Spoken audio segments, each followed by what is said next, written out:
Okay, so we just installed this brand new top of the line water feeder.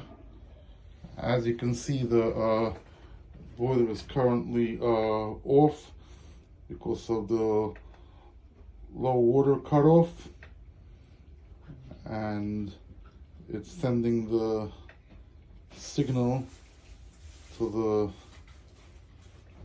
automatic water feeder, which already fed previously on the startup 2 gallons, as it says here, into the boiler. And after a half a minute delay, as it's programmed, it's feeding now the water back into the boiler, as you can hear. And you can see it here in the sight glass, how the sight glass is filling up with water. It's slowly filling up with water. And when it gets to the right level, it's going to shut off the low water feeder. And it's going to turn off the red light on the, it's blinking now on the low water cutoff. And then after about a minute delay, okay, now the water feeder went off.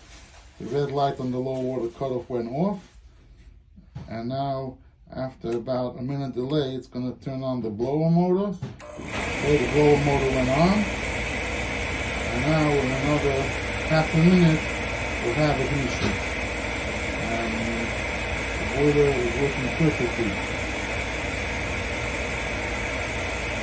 We also cleaned out the condensate line over here to make the boiler more efficient.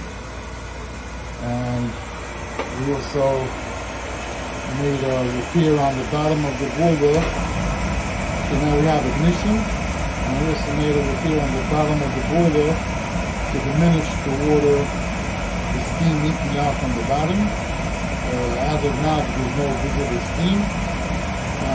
Even if the weather gets cold and there is a little steam, it does not affect the boiler operation in any way.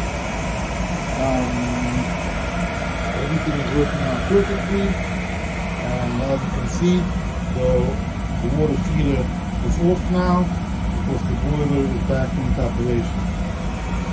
Thank you so much for watching. If you like this video, please press the like button on the bottom. Thank you so much for watching.